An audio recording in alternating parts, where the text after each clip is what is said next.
Deus, muito obrigado por essa tarde, obrigado por podermos estudar a sua palavra juntos. Eu oro agradecido por ela, pela claridade, pela convicção, pela direção que o Senhor nos dá por meio das suas escrituras. Muito obrigado porque podemos não só encontrar o Senhor, Pai, através das direções que ela nos dá, mas podemos também ajudar nossos amigos com o que ela nos ensina e o que podemos ensinar uns aos outros. Te oramos agradecidos por esse cuidado que o Senhor tem para conosco. Em nome de Jesus, amém. Então, a gente interrompeu na semana passada por motivos maiores. Na última vez que a gente esteve juntos, a gente começou a estudar então a doutrina do calvinismo, certo? E a gente viu aqueles 5 pontos que a gente iria estudar. Quais são os 5 pontos? T de total é a depravação. Segundo essa doutrina, os calvinistas ensinam que o homem não é capaz de nada bom. Se o homem não é capaz de nada bom, então o homem não pode escolher ser salvo, não pode escolher ir na direção de Deus. Então, a eleição de Deus, a escolha de Deus, seria incondicional. Ela não pode se basear em nada do que o homem faça, porque o homem é completamente incapaz de fazer o bem. Então, total é a depravação, é a primeira. A segunda, incondicional, é a eleição. E aí, a terceira doutrina desse sistema calvinista decorre dessas outras duas. Como Deus não faz nada em vão, então, se a escolha é 100% de Deus, então a graça é limitada. Então, limitada é a graça. O que isso significa? Isso significa que Deus só teria salvo aquelas pessoas, Deus só teria pago pelo pecado daquelas pessoas que Ele de antemão escolheu salvar. Então, o sacrifício de Jesus na cruz não foi um sacrifício, segundo os calvinistas, para todos os seres humanos que já viveram e vão viver. Seria um sacrifício apenas para aqueles que forem os escolhidos. Então, essa é a doutrina. Vamos ler aqui em Mateus 26, 28. Mateus 26, versículo 28. Vamos ler algumas escrituras que os calvinistas usam para defender essa doutrina. Isto, todo mundo lá? Mateus 26, 28? Isto é o meu sangue da aliança, que é derramado em favor de muitos, para perdão de pecados. Então, os calvinistas acreditam que essa escritura aqui defende o ponto de vista deles. Então, por quê?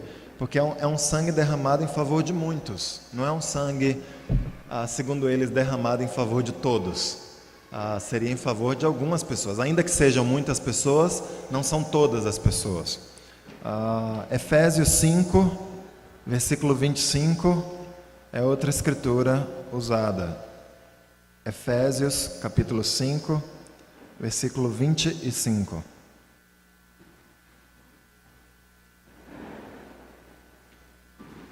Maridos, ame cada um a sua mulher, assim como Cristo amou a igreja e entregou-se por ela. Então, essa escritura aqui, os calvinistas dizem que, olha, tá vendo? Cristo não se entregou por toda a humanidade, Ele se entregou só pela igreja. Ele se entregou só por aqueles que seriam salvos. Tudo bem que essa escritura nada explica o fato de que, segundo os calvinistas, algumas pessoas que fazem parte da igreja hoje, na verdade, nunca fizeram, porque nunca foram salvos. E a gente vai chegar até isso. Ou seja, se você não perseverar até o fim, você nunca foi cristão. Você pode até ter aparência de cristão, mas de verdade a única maneira de saber se você é um cristão ou não é se você morreu um cristão no último dia. Mas isso é outra inconsistência, ao meu ver, dessa doutrina. Atos 20, versículo 8. Seria outra escritura usada pelos calvinistas para descrever isso. Atos 20, versículo 8. Na verdade, versículo 28, desculpa. Paulo diz: cuidem de vocês mesmos e de todo o rebanho sobre o qual o Espírito Santo os colocou como bispos, para pastorearem a igreja de Deus, que ele comprou com o seu próprio sangue. Então aqui novamente essa ideia de que as únicas pessoas que Jesus teria comprado com seu sangue seriam a igreja de Deus. Bem, na linha do que a gente tem feito sempre, né? A gente tem pegado essas 5 doutrinas com as quais nós não concordamos, mas nós temos buscado ver as ênfases boas dessas doutrinas e onde que a gente pode aproveitar cada uma delas nas nossas vidas. Uma das ênfases boas dessas doutrinas é que, em um sentido, ela enobrece a crucificação. O que Jesus fez na cruz, de fato, foi incrível. Deus não faz nada em vão. De alguma forma, mesmo que ele tenha morrido por pessoas que não aceitem o sacrifício dele, isso não é em vão. E a gente sabe disso, que Deus não desperdiça nada. Deus não desperdiça o pecado nem da gente. Eu fico impressionado de pensar que em florestas, ou em desertos, ou em áreas completamente ermas, Deus faz coisas lindas acontecerem que nenhum ser humano está vendo. Por que Deus, entre aspas, desperdiça tanta beleza assim? Na verdade, o fato de Deus ter morrido por todos na cruz só demonstra a generosidade, o coração transbordante de graça que Deus tem. E essa ênfase aqui, ela certamente quer tentar proteger a crucificação. Ela quer dizer, olha, esse foi um evento muito santo, isso foi algo muito nobre que aconteceu. E hoje em dia, no mundo onde a gente vive, onde as pessoas querem acreditar que qualquer um vai ser salvo, independente do que faça, independente de que religião siga, independente de que igreja vá, essa ênfase é uma boa ênfase. Não é bem assim. Nós precisamos, de fato, atentar para o que Deus fez. Agora, certamente essa doutrina contém muitos erros bíblicos. Romanos 5, versículo 18. Vamos ler algumas escrituras que deixam claro que as coisas não são bem como essa escritura ensina. Romanos 5, versículo 18. Consequentemente, assim como uma só transgressão resultou na condenação de todos os homens, assim também um só ato de justiça resultou na justificação que traz vida a todos os homens. Então isso daqui não está dizendo que todos os homens vão ter vida, mas isso daqui está dizendo que potencialmente o que Jesus fez na cruz trouxe vida a todos os homens. Basta o homem aceitar. Não tem mais nada que o homem precise fazer em termos de pagar a sua salvação. A salvação já foi paga. A única coisa que o ser humano precisa fazer é aceitar. Ele aceita isso por meio do arrependimento e do batismo. Mas o arrependimento não é um pagamento pelo que Jesus fez por nós. Então o que essa escritura está ensinando é, sim, está disponível para todos os seres humanos, em todos os lugares, em qualquer época, a salvação que Jesus trouxe. 1 Timóteo 2, versículo 4. 1 Timóteo 2, versículo 4. Estão conseguindo acompanhar? Está rápido demais? Amém. Se ficar rápido, me fala. Olha o que Deus fala. Nenhum soldado... Não, eu estou em 2 Timóteo. 1 Timóteo 2, 4. No versículo 3, isso é bom e agradável perante Deus, nosso Salvador, que deseja que todos os homens sejam salvos e cheguem ao conhecimento da verdade. Então aqui, Deus deixa claro, Deus quer que todas as pessoas sejam salvas. Se essa é a vontade soberana de Deus, se essa é a vontade do coração de Deus, que todos os homens sejam salvos, por que Deus morreria? Por que Jesus morreria somente por aqueles que seriam salvos, se Ele quer que todos sejam salvos? Na verdade, uma coisa impressionante acerca do coração do Evangelho, que eu acho que os calvinistas não expressam nessa doutrina, é o fato de Deus ter morrido por todos, potencialmente, é uma das coisas mais poderosas para constranger o nosso coração a nos voltarmos para Jesus. Se eu entendo que eu posso desperdiçar um presente tão generoso que Deus me deu, isso me constrange a não querer desperdiçar. Na verdade, não foi uma das coisas que mais tocou nossos corações quando nós estávamos estudando a Bíblia, que Jesus tinha dado algo de graça para nós? Imagina como isso seria diferente se a gente entendesse, ou se a gente achasse que, olha, Deus morreu por você, mas só caso você decida se tornar cristão, tá? Se você não decidir se tornar cristão, você não teve sacrifício nenhum feito por você. Eu acho impressionante como se perde o coração do Evangelho, do amor de Deus pela humanidade, nessa doutrina que a gente vê aqui. Claramente, na minha visão, essa parte da doutrina calvinista contradiz 1 Timóteo 2, versículo 4. Em Mateus 26, 28, que a gente leu, que Deus salvou a muitos. O muitos necessariamente contradiz o todos? Não. O muitos pode se referir certamente a toda a humanidade. Ele pode se referir a uma multidão, a uma vastidão de... Vastidão, não existe essa palavra. Mas uma quantidade vasta de pessoas. Jesus derramou o sangue dele por toda a humanidade. Não apenas por aqueles que decidiriam entrar na aliança. Em Efésios 5, 25, em Atos 20, 28, a ideia de que Deus comprou os redimidos, a igreja, certamente é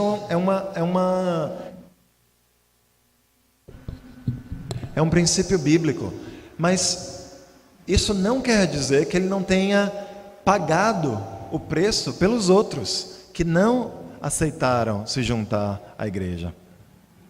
Uma boa ilustração está aqui em 1 Timóteo, vamos aqui no capítulo 4, versículo 10. Como a gente pode conciliar o muitos e ainda assim aqueles que aceitaram? 1 Timóteo 4, versículo 10. Se trabalhamos e lutamos, é porque temos colocado a nossa esperança no Deus vivo, o Salvador de todos os homens, especialmente dos que creem. Essa escritura para mim resume perfeitamente o que está acontecendo. Deus é o Salvador de todos os homens? Sim. Por quê? Porque Deus salvou potencialmente os homens na cruz. Agora, quem vai ser salvo? Aqueles que crerem, aqueles que se arrependerem, aqueles que responderem a essa graça.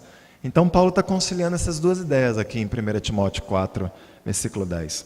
A Bíblia ensina claramente que qualquer pessoa que se arrepender nessa vida é escolhida por Deus. Qualquer pessoa que aceitar essa graça é escolhida por Deus. Qualquer pessoa viva pode se arrepender. Essa é claramente a doutrina bíblica. Os calvinistas novamente contradizem isso, porque se Deus escolheu alguns e não escolheu outros, então existem pessoas vivas hoje que não podem se arrepender de acordo com a doutrina calvinista. E isso é uma falsidade, contradiz inúmeras passagens nas Escrituras. Bem, mas seguindo a lógica da doutrina calvinista, uma vez que Cristo, segundo eles, morreu apenas pelos eleitos, nenhuma graça, então, é desperdiçada para os não eleitos. Assim, quando a graça de Deus, através do seu Espírito, começa a trabalhar no coração de um incrédulo, não se pode resistir a essa graça. Tá seguindo a linha? Então, o homem é completamente incapaz de fazer o bem. Se não tem nada no homem que pode escolher, então só quem pode escolher é Deus. Então a eleição é incondicional, não depende de nada que a gente faça. Se Deus escolheu já os que seriam salvos, a graça dele foi limitada somente a essas pessoas que seriam salvas. Mas no que diz respeito às pessoas que seriam salvas, quando Deus começa a trabalhar nelas, então elas não podem resistir, porque Deus as escolheu para serem salvas, então elas vão ser salvas, não importa o que, não importa como, Deus vai arrumar um jeito de mudar o coração das pessoas que Ele tiver escolhido de antemão. As passagens usadas para descrever essa doutrina: João, capítulo 6, versículo 44. Irmãos, novamente, eu entendo que alguns de nós podem estar pensando, Isso soa tão absurdo. Mas essa linha de pensamento calvinista influencia mais o mundo evangélico do que a gente consegue identificar num primeiro momento. Muitas das doutrinas do mundo evangélico ao nosso redor, e de outros grupos também, estão fortemente influenciadas por esse sistema calvinista. Alguns dos 5 pontos dos calvinistas são mais fáceis de refutar do que outros, mas os 5 pontos, novamente, ou eles ficam de pé juntos, ou eles caem juntos, segundo o que os próprios calvinistas ensinam. Então é importante a gente entender que para o sistema fechar, esses 5 pontos precisam ser defendidos juntos, ou então eles não fazem sentido juntos. João capítulo 6, versículo 44. Diz o seguinte: Jesus diz: ninguém pode vir a mim se o Pai que me enviou não o atrair, e eu o ressuscitarei no último dia. Então aqui Jesus está dizendo que ninguém pode vir a Deus se Ele não o atrair. Vamos aqui em Atos capítulo 16 agora. Versículo 14.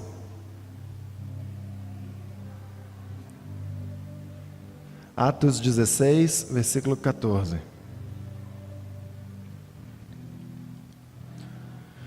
Uma das que ouviam, Paulo estava ali pregando em Filipos. Uma das que ouviam era uma mulher temente a Deus chamada Lídia, vendedora de tecido e de púrpura, da cidade de Tiatira. O Senhor abriu seu coração para atender a mensagem de Paulo. Então aqui, o fato de Deus ter aberto o coração de Lídia é atribuído ao fato de que a graça é irresistível. Ou seja, quando Deus começou a trabalhar no coração de Lídia, não tinha nada que ela pudesse fazer para deixar de crer ou para não crer. Bem, certamente essa doutrina enfatiza o poder do Espírito.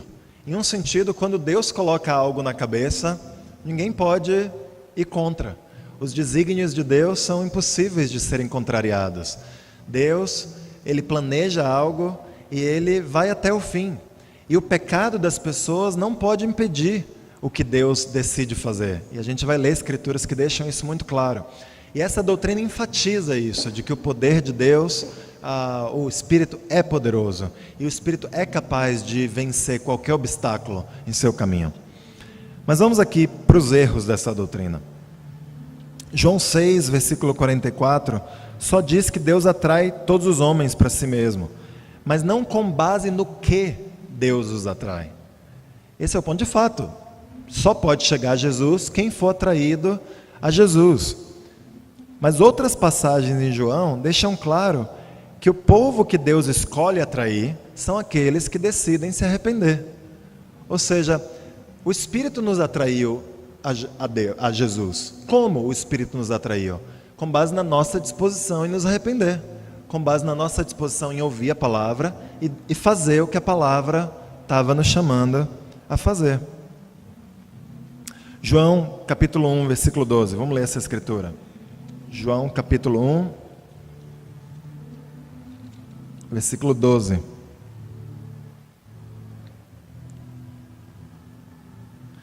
Contudo, aos que o receberam, aos que creram em seu nome, deu-lhes o direito de se tornarem filhos de Deus. Então aqui, quem creu nele, quem o recebeu, esses verbos designam a ação de quem? Nossa, do ser humano, né? Então quem crê, quem receber Jesus, então essas pessoas recebem o direito de serem filhas. Então Jesus, o Espírito nos atrai, é verdade, mas com base no quê? Com base em algo que é a nossa resposta, e não simplesmente uma ação incondicional ou unilateral da parte de Deus. João capítulo 8, vamos ler essas passagens de João que deixam claro que a nossa ação é essencial. De novo, a nossa ação não compra a nossa salvação, amém? A gente precisa ter isso bem claro. Nada do que a gente faz em termos de aceitar a graça, em termos de receber Jesus, em termos de nos arrepender, pode ser dito como, é graças ao que eu fiz que eu sou salvo. Não. Mas o arrependimento é a maneira como nós aceitamos o presente de Deus. Esse é o ponto que é perdido nessa doutrina. Em João 8, versículo 31. Disse Jesus aos judeus que haviam crido nele: se vocês permanecerem firmes na minha palavra, verdadeiramente serão meus discípulos. A gente poderia ler, na verdade, incontáveis escrituras como essa. Se vocês fizerem algo, então a consequência vai ser: eu estarei com você, eu ajudarei, eu perdoarei, eu andarei com você, eu te ajudarei, e assim vai. Então, não se pode negar que o Senhor nos atrai, mas a maneira como Ele nos atrai envolve nossa resposta. Sobre Lídia. Lídia abriu o coração, Lídia teve o coração aberto por Deus?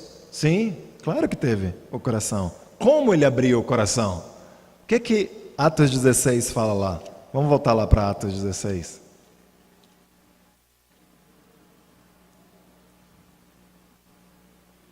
O que Paulo estava fazendo quando Lídia teve o coração aberto? Paulo estava pregando a mensagem. E aqui fala explicitamente que o Senhor abriu seu coração para atender a mensagem de Paulo. Como o coração de Lídia foi aberto? Por meio da mensagem. Por que a gente precisa pregar a mensagem? Porque a mensagem abre corações. Quando você abre a Bíblia, lê a Bíblia para alguém, pede para ela, lê alto aí a Bíblia. E a pessoa lê, e ela volta para sua casa, e ela decide meditar, pegar um caderno, uma caneta. Por isso que a gente pede para as pessoas escreverem o que estão pensando quando leem a Bíblia, porque não é só uma leitura, é uma meditação, é envolver o coração. A palavra age e Deus abre o coração das pessoas por meio disso. Então, certamente Deus abriu o coração da Lídia e fez isso por meio da mensagem. Há várias outras passagens que a gente poderia ler. Vamos ler aqui uma em Atos, capítulo 7, versículo 51.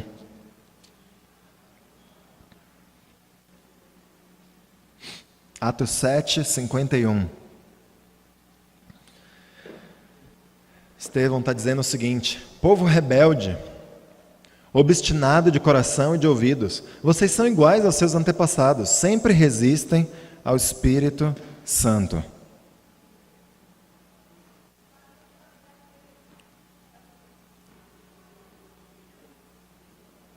A gente pode resistir ao Espírito Santo aqui. Isso para mim parece uma confirmação extremamente clara, que confronta a ideia de que a graça é irresistível. É possível resistir ao Espírito. Deus está tentando convencer todas as pessoas dos seus pecados. Alguns cedem e se convencem, outras não são convencidas, outras ficam com o coração obstinados. Então, Estevão está dando um exemplo de algo que aconteceu aqui. Vamos ver aqui em Hebreus capítulo 10, uma outra passagem parecida. Hebreus 10, versículo 29.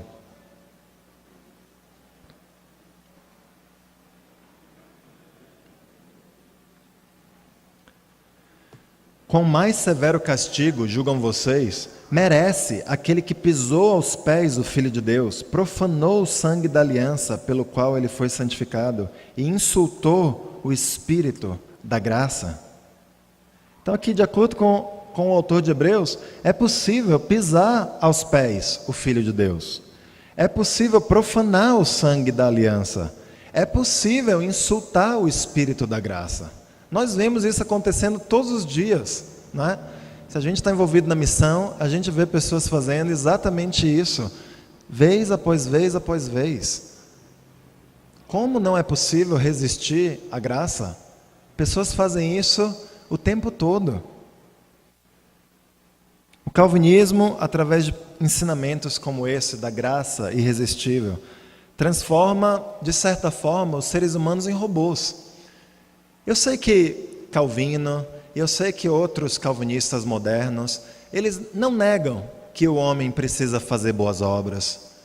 Sendo honesto intelectualmente, com muitas pessoas que defendem o calvinismo, muitas delas vão dizer que sim, é necessário que o homem viva de forma santa e de forma justa. E é mérito dessas pessoas dizerem coisas como essa. No entanto, se a gente fosse fiel à doutrina calvinista, eu acredito que até mesmo essas coisas que eles estão falando não é condizente com a doutrina que eles estão ensinando. Porque a doutrina do calvinismo, de certa forma, transforma as pessoas em uma espécie de robô. Você já foi escolhido, você não tem nada que você possa fazer para resistir à graça. Então vamos lá, vamos deixar Deus agir e vamos esperar o fim da vida chegar, porque Deus vai agir e não tem nada que eu possa fazer para ser escolhido se eu não for, e não tem nada que eu possa fazer para deixar de ser escolhido caso eu seja escolhido. Então, o que resta para mim, para nós fazermos? Bem, o elo lógico com a última sessão da doutrina calvinista é o seguinte: uma vez que a graça é irresistível e que se você for um dos escolhidos, não há nada que você possa fazer para impedir você de ser escolhido. Então, uma vez que você seja salvo, você sempre vai ser salvo. Você sempre vai permanecer firme. E você vai permanecer firme até o fim. E aí a doutrina é: uma vez salvo, sempre salvo. Basicamente não há como uma pessoa verdadeiramente salva se afastar de Deus. Essa é a doutrina. É o P da perseverança dos santos. Então, T de total a depravação, de que o homem não é capaz de fazer nada de bom. O U, que em português seria I, é de incondicional a eleição. Em inglês, incondicional começa com U. O L, limitada, é a graça, somente para os que já foram escolhidos. I, do tulipe, é irresistível, é a graça. E o P é a perseverança dos santos. Então a gente tem aí esse tulip para ajudar a gente a lembrar desses 5 pontos.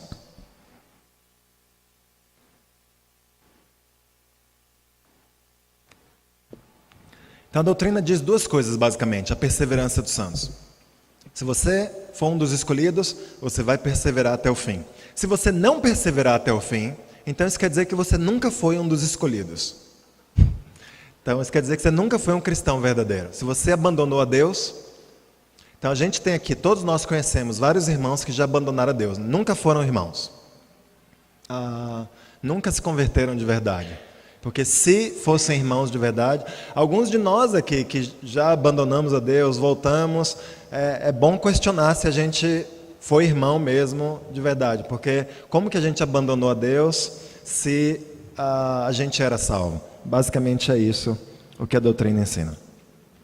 Vamos lá, João 10, versículo 29. Vamos ver algumas escrituras usadas para defender isso. João 10, versículo 29.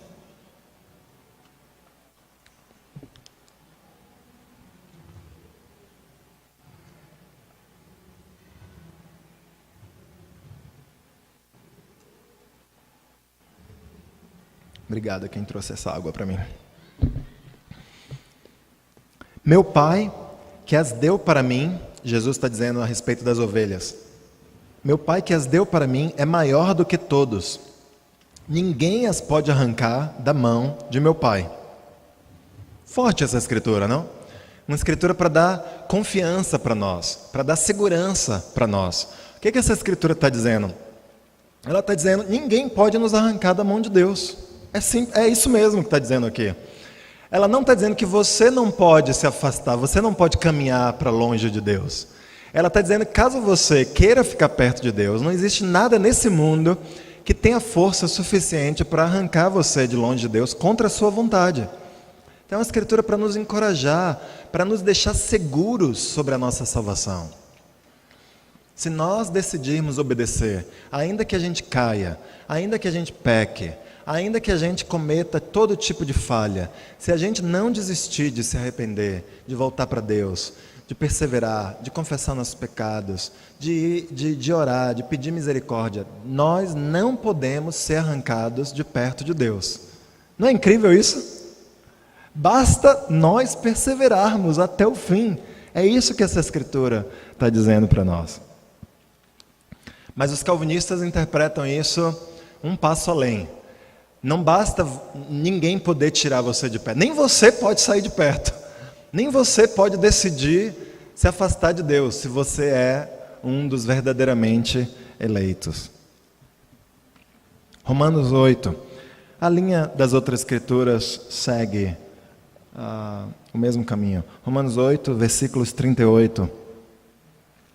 Paulo diz: pois eu estou convencido de que nem morte, nem vida, nem anjos, nem demônios, nem o presente, nem o futuro, nem quaisquer poderes, nem altura, nem profundidade, nem qualquer outra coisa na criação será capaz de nos separar do amor de Deus, que está em Cristo Jesus, nosso Senhor. Então isso daqui é a mesma linha. Qual que é uma das ênfases boas dessa doutrina? É a ênfase de nós estarmos seguros em nossa salvação. É o que a doutrina tenta nos dar, pelo menos. É de que, olha, você pode estar seguro de que Deus o ama e vai amá-lo até o fim. Isso é bom. Todos nós, cristãos, deveríamos nos sentir seguros. Nenhum de nós deveria andar com medo de que, ao errarmos ou ao pisarmos na bola, Deus vai nos rejeitar. Porque isso não é o que acontece. A paciência de Deus é grande. Deus, Ele demora para se irar. Somente quando nós repetidamente andamos em falso, repetidamente rejeitamos o que Deus tem para nós, em algum momento Deus respeita as nossas decisões e Ele deixa a gente seguir nossa direção. Mas Deus não se afasta de nós porque a gente teve uma semana ruim, ou porque a gente teve um dia ruim. Basta a gente decidir voltar para Ele. Basta a gente está sempre a um passo de voltar para Deus. Um passo. Não é um deserto ou 1000 quilômetros. Há um passo de voltar para Ele. E isso é bom do que essa doutrina tenta nos dar. Na prática, eu acho que essa doutrina faz exatamente o contrário conosco. Eu acho que ela tira a nossa segurança da salvação. Porque se a gente se afasta de Deus por algum momento na nossa vida, ou se a gente sempre está olhando para algum ou para outro, será que você vai perseverar mesmo? Será que você... Qual é a segurança que resta para nós? De que a gente, de fato, foi escolhido. Eu conheço pessoas queridas que, apesar de terem se afastado de Deus, em algum momento a ficha caiu e elas lembraram do que elas estavam desperdiçando. Elas lembraram, puxa, eu tinha tudo na casa do meu pai. Por que eu estou afastado de Deus? E elas voltaram para a casa do pai. Será que então essas pessoas nunca deveriam pensar que elas tiveram um dia na casa do pai? Elas estavam fingindo ou elas estavam iludidas sobre um dia terem tido uma vida em comunhão com Deus? Eu não acredito que esse é o caso.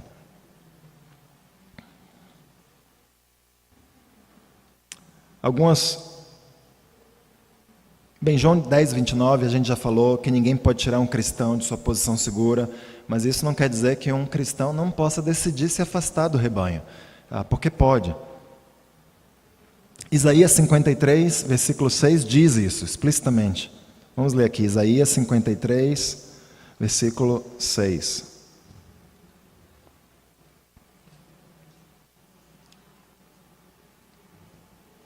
Podemos nos afastar do rebanho? Todos nós, tal qual ovelhas, nos desviamos. Cada um de nós se voltou para o seu próprio caminho, e o Senhor fez cair sobre ele a iniquidade de todos nós. Quem se desviou? Nós. Quem se afastou? Nós. Somos capazes de nos desviar? Sim, mesmo que sejamos salvos. Por isso que a gente precisa atentar para a nossa salvação. Por isso que a gente precisa ficar alertas, ler nossa Bíblia, orar cada dia, porque todos nós temos a capacidade de nos desviar. Então, justamente porque temos essa capacidade, vamos lutar para não nos desviarmos. Amém? Romanos 8, já falamos sobre isso.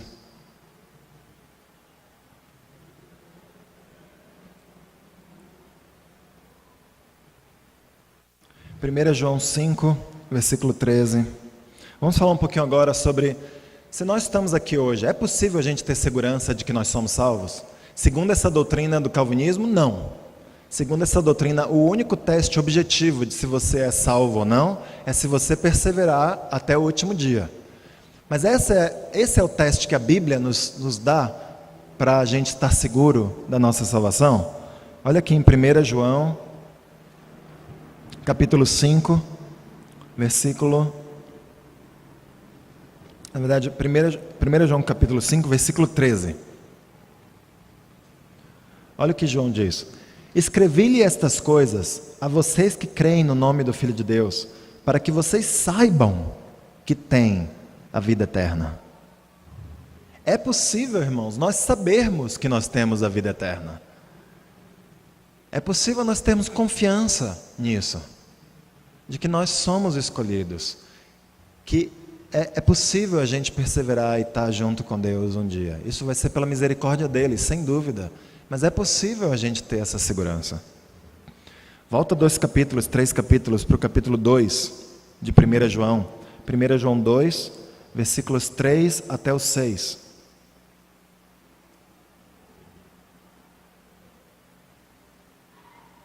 Sabemos que o conhecemos, se obedecemos aos seus mandamentos. Aquele que diz eu o conheço, mas não obedece aos seus mandamentos, é mentiroso e a verdade não está nele. Mas se alguém obedece à sua palavra, nele verdadeiramente o amor de Deus está aperfeiçoado. Desta forma sabemos que estamos nele. Aquele que afirma que permanece nele deve andar como ele andou. Então aqui 2 vezes o apóstolo diz: sabemos que o conhecemos. Como a gente pode saber se a gente conhece a Deus? Se a gente obedece. Se a gente vai para a Bíblia para ler o que Deus está pedindo de nós. Se a gente, de todo o coração, faz um esforço para obedecer aos princípios dele. Essa é a maneira de sabermos que somos salvos. Nenhum de nós precisa andar inseguro, se perguntando: será que eu vou ficar firme? Será que eu não vou ficar firme? Podemos ter certeza de estarmos unidos com Deus se a gente está vivendo em obediência aos mandamentos dele.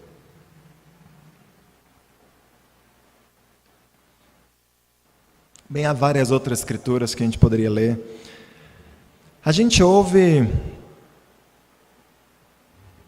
frequentemente, não, que a gente é salvo pela fé, né? A gente fala isso, que é bíblico isso. Está lá em Efésios 2, somos salvos pela fé. Do começo ao fim, a nossa salvação é pela fé. Mas se isso é verdade, o que acontece quando a gente desiste da nossa fé? O que acontece quando a gente desiste de acreditar em Deus? Ou desiste de viver como se Jesus fosse o Senhor de nossas vidas?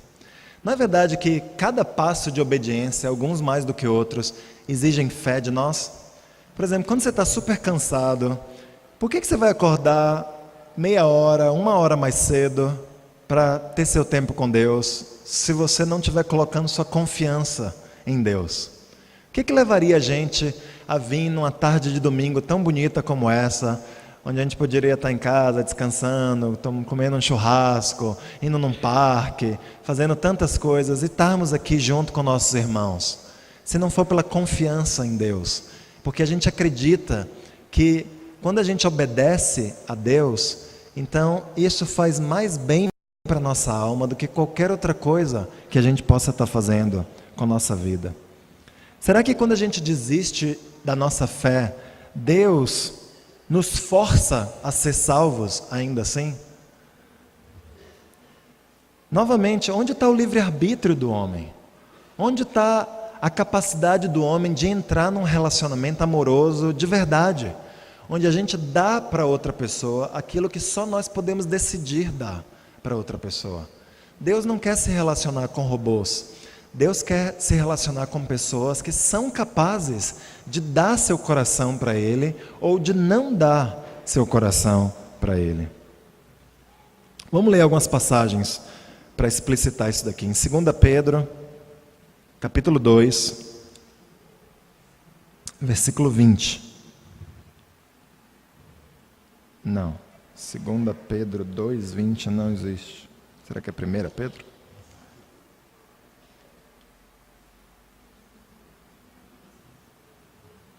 Tem? Eu estou no 3 então, obrigado, Ana.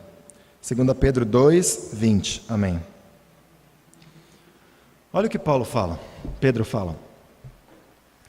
Se tendo escapado das contaminações do mundo por meio do conhecimento de nosso Senhor e Salvador Jesus Cristo, encontraram-se novamente nelas enredados e por elas dominados, estão em pior estado do que no princípio. Teria sido melhor que não tivessem conhecido o caminho da justiça, do que depois de o terem conhecido, voltarem as costas para o santo mandamento que lhes foi transmitido. a quem que Pedro está se referindo nessa escritura? Ele está se referindo a pessoas que foram salvas? Claramente.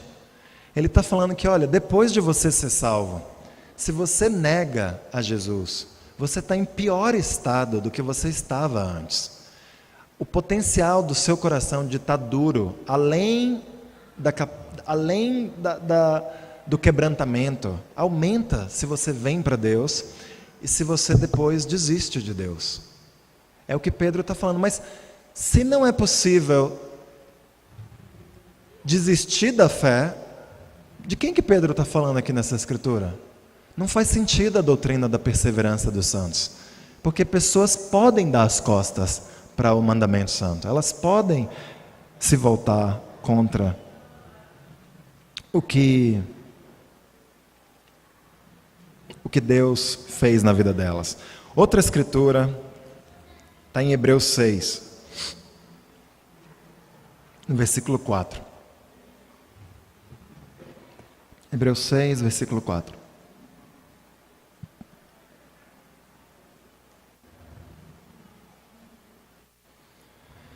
Ora, para aqueles que uma vez foram iluminados, provaram o dom celestial, tornaram-se participantes do Espírito Santo, experimentaram a bondade da palavra de Deus e os poderes da era que há de vir, e caíram, é impossível que sejam reconduzidos ao arrependimento, pois para si mesmos estão crucificando de novo o Filho de Deus, sujeitando a desonra pública. Obrigado. Então, aqui nessa escritura, de novo, o que o autor de Hebreus está dizendo? Algumas pessoas foram iluminadas, elas provaram o dom celestial, elas se tornaram participantes do Espírito Santo, mas elas rejeitaram a Deus. O que é ser participante do Espírito Santo, experimentar os dons celestiais? Isso não é uma pessoa salva? Se não é uma pessoa salva, é o quê? É difícil achar uma explicação para isso. Eu sei que essa escritura às vezes incomoda muito de nós, porque pensamos, poxa, irmãos desistiram, como que eles vão voltar? E a gente lê essa escritura e a gente pensa, é impossível que elas sejam reconduzidas a Deus. Mas sabe, o que a gente precisa harmonizar as escrituras umas com as outras. Sabe quando Jesus falou sobre o pecado imperdoável?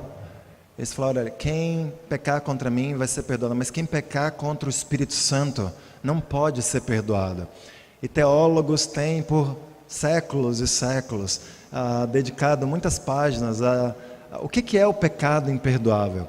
Bem, talvez a gente nunca ache uma explicação para o que é o pecado imperdoável, mas a gente pode com certeza afirmar o que não é o pecado imperdoável. Vamos lá. O que não é o pecado imperdoável? Não é dizer, gritar ou xingar Jesus. Porque pessoas na Bíblia praguejaram contra Deus e foram salvas.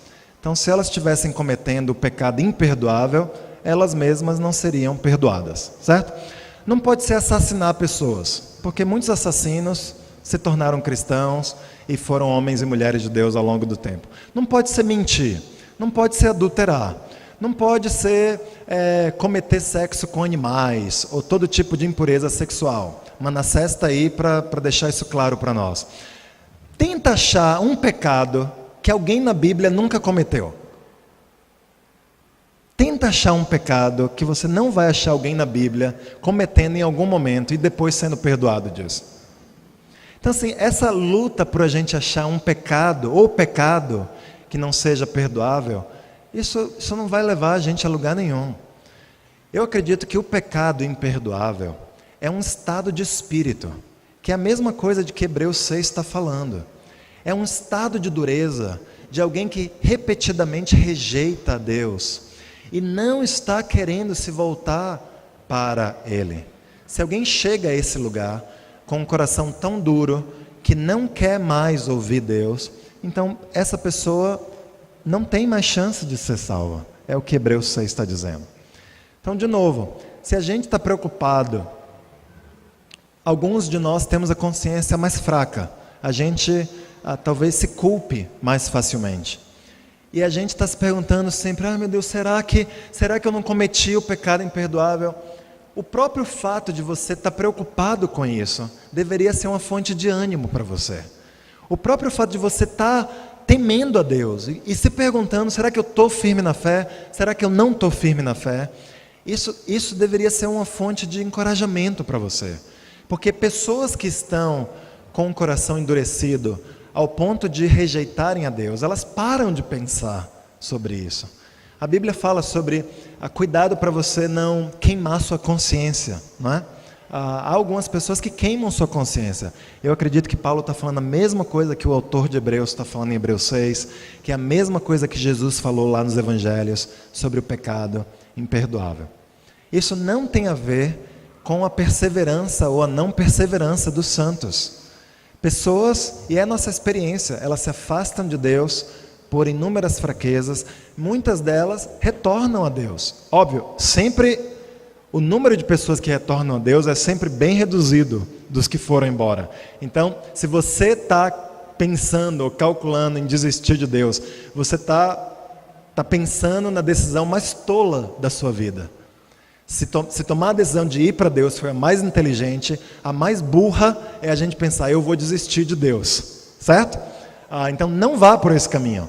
Mas a gente sabe que, graças à misericórdia de Deus, alguns dos que vão nesse caminho horrível, ainda assim voltam para Deus e têm o coração restaurado a Deus. Não é verdade? Então,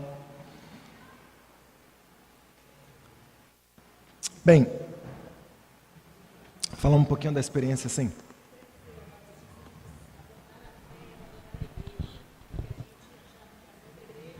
Perfeito.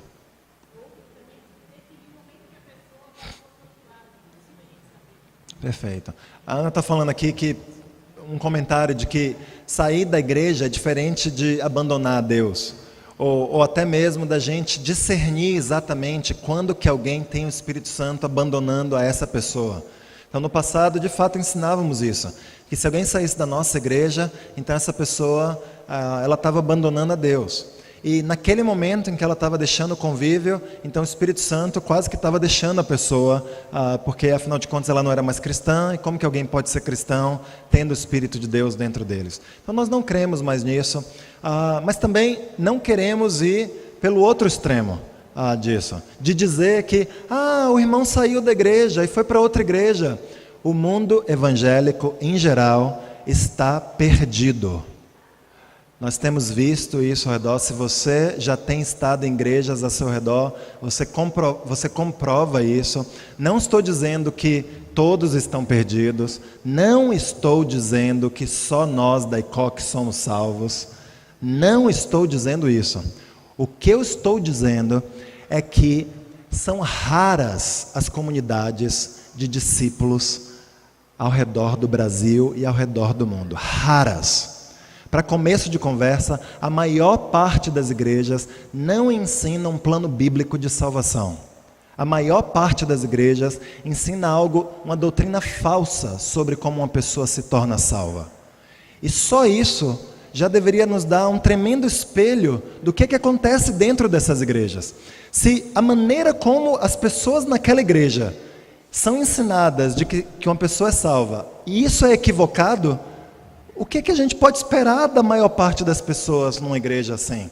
Que elas não são salvas. Ou seja, são pessoas, ainda que sinceras, ainda que tenham amor a Deus, que não estão vivendo com o Espírito dentro de si, não estão vivendo com o perdão dos seus pecados. Deus está trabalhando na vida dessas pessoas? Eu não tenho dúvida disso. Nós éramos como várias dessas pessoas éramos. Eu era, e eu sei que vários de vocês eram. Então, quer dizer que Deus não está trabalhando? Não, Deus está trabalhando. Só queremos dizer que precisamos seguir o que Deus ensina para sermos salvos. Queremos o maior número possível de pessoas salvas? Queremos. Somos elitistas e queremos que a salvação seja só para nós? Não. Queremos que a salvação seja para o maior número possível de pessoas.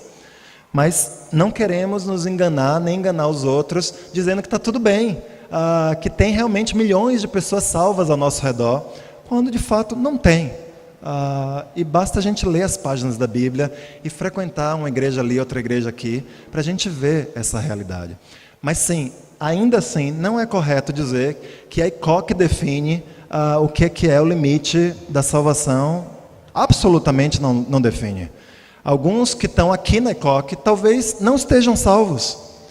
Isso não quer dizer que nós deveríamos tolerar pessoas aqui que não vivem como discípulos. Uma igreja verdadeira, irmãos, é uma igreja de discípulos. Se a gente quer ser uma igreja onde qualquer um pode entrar e Deus sabe os escolhidos, vamos voltar para a Idade Média, porque lá a sociedade era cristã, todo mundo era cristão. Não vivemos mais isso. A Assembleia é a eclésia, é a comunidade dos santos, dos salvos. Todo mundo dentro da igreja deveria viver como um discípulo.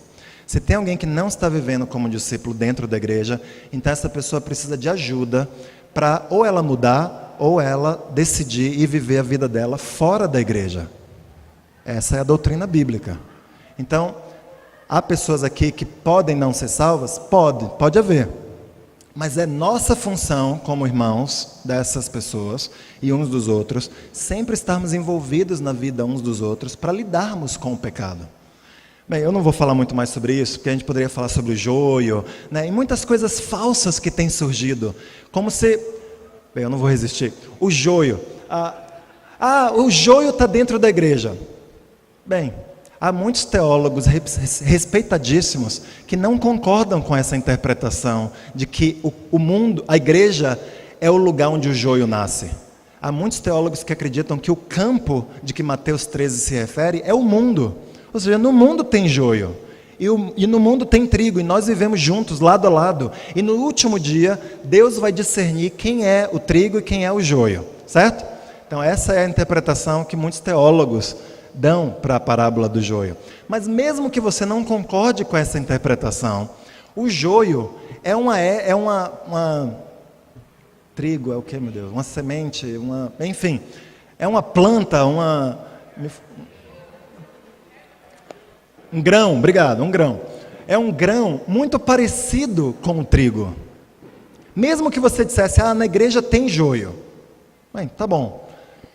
Mas o joio deveria ser tão parecido com o trigo que você não consegue discernir a diferença. A gente não está... Tolerar o joio dentro da igreja é tolerar alguém que se parece com um discípulo. Alguns dentro da igreja não se parecem com discípulos. Alguns aqui não evangelizam. Alguns, eu sei que está cada vez menos. Alguns não têm parceria de discipulado.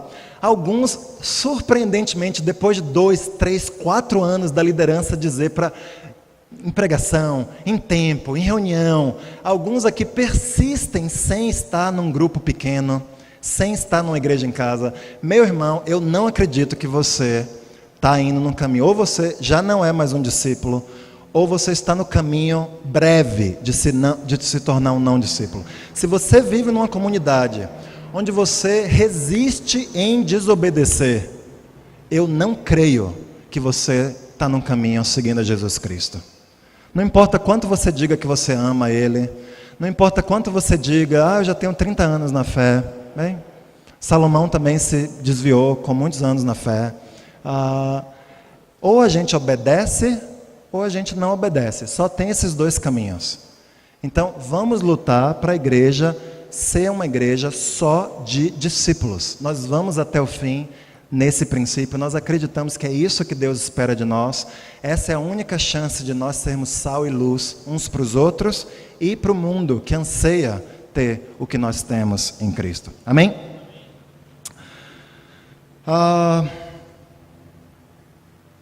Bem, depois de estudar tudo isso, eu não quero... Há muitas coisas que Lutero, que Calvino fizeram, das quais nós bebemos. E há muito que nós podemos apreciar nos ensinos desses homens, que realmente revolucionou a época em que eles viveram e que continua sendo de grande auxílio para nós hoje. Nós certamente estamos vivendo benefícios do que eles escolheram. na época deles. Eu não quero julgá-los, eu não sei sobre a vida deles, não os conheço, não me interessa saber, Deus sabe, isso basta para mim. A gente não está falando aqui sobre pessoas, a gente está falando sobre ideias. Que Deus tenha misericórdia deles, de nós e de qualquer um que em algum momento da vida ensine doutrinas falsas.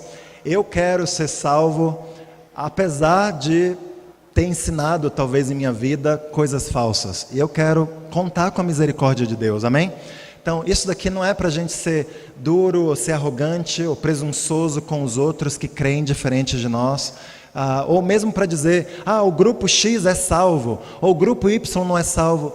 Não cabe a nós tomar decisões assim, isso cabe a Deus. Mas cabe a nós, quando a gente estiver estudando com alguém, e a gente estiver ajudando um ser humano, cabe a nós abrir as passagens e confrontar o erro, e ajudar as pessoas a poderem viver o evangelho mais puro que elas possam viver. Amém?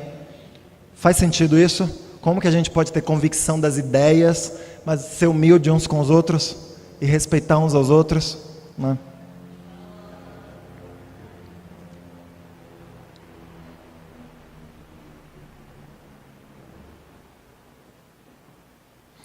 Bem, amém. Vamos terminar aqui. E aí a gente tem mais duas, a gente vai fazer uma breve conclusão sobre... A gente tem mais 2 encontros dessa escola para a gente terminar. Na semana que vem, a gente vai falar explicitamente sobre batismo. A gente sabe que batismo é o momento onde nossa salvação ocorre, mas a gente vai analisar algumas críticas comumente colocadas contra o batismo, e a gente vai estudar essas coisas mais a fundo na Bíblia. E no último encontro, se Deus permitir, daqui a 2 semanas, então nós vamos analisar algumas outras doutrinas evangélicas que nós acreditamos serem falsas, para a gente concluir esse ensino sobre o plano de Deus para a salvação. Amém? Então é isso aí. Obrigado, irmãos.